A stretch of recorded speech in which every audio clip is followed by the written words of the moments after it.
जय श्री राम। आप सभी का आपके अपने YouTube चैनल भक्ति भाव में बहुत बहुत स्वागत है। मैं ना होता तो क्या होता। आज हम बात बजरंगबली की कर रहे हैं। एक पल के लिए जब बजरंगबली को भी लगा कि अगर मैं ना होता तो क्या होता।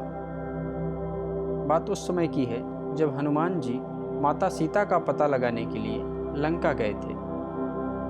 अशोक वाटिका में जिस समय रावण क्रोध में भरकर तलवार लेकर माता सीता को मारने के लिए दौड़ा, तब हनुमान जी को लगा कि इसकी तलवार छीनकर इसका सिर काट देना चाहिए।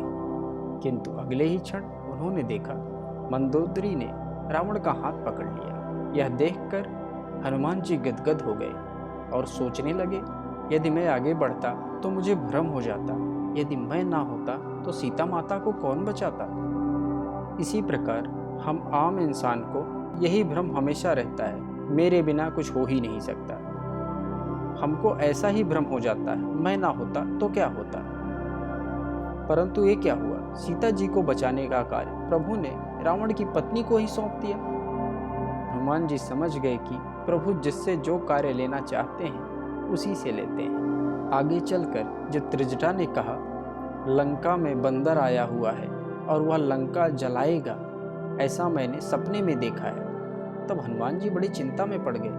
प्रभु ने तो लंका जलाने के लिए कहा ही नहीं है और त्रिजटा क्या कह रही है कि उसने स्वप्न में देखा है एक बानर ने लंका जलाई है। वो कुछ सोच ही रहे थे, फिर उन्होंने कहा जो प्रभु की इच्छा। जब रावण के सैनिक तलवार लेकर हनुमान जी को मारने के लिए दौड़े, तब हनुमान जी ने अपने को बचाने के लिए तनिक भी चेष्टा नहीं की।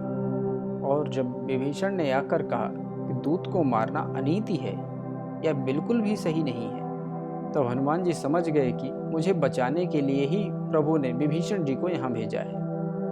हनुमान जी के आश्चर्य की पराकाष्ठा तब हुई जब रावण ने कहा कि बंदर को मारा नहीं जाएगा, बल्कि हनुमान की पूंछ में कपड़ा लपेटकर घी डालकर आग लगाई जाए। तब हनुमान जी सोचने लगे कि लंका वाली त्रिजटा की बात सच थी, वरना लंका को जलाने के लिए मैं कहाँ से घी, तेल, कपड़ा लाता और कहाँ ढूंढता इतनी आग। पर वह प्रबंध भी भगवान श्री राम ने रावण से करा दिया। जब आप रावण से भी अपना काम करा लेते हो तो मुझसे करा लेने में आश्चर्य की क्या बात है। इसलिए हमेशा याद रखें, संसार में जो कुछ भी हो रहा है वह सब ईश्वरीय विधान है।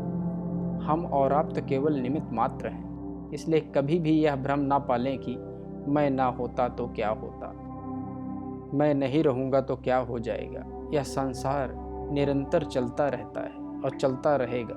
किसी के आने जाने से संसार नहीं रुकता। यह संसार का क्रम यूं ही चलता रहता है। इसलिए कभी भी यह भ्रम ना पालें। जय श्री राम। जय बालाजी महाराज।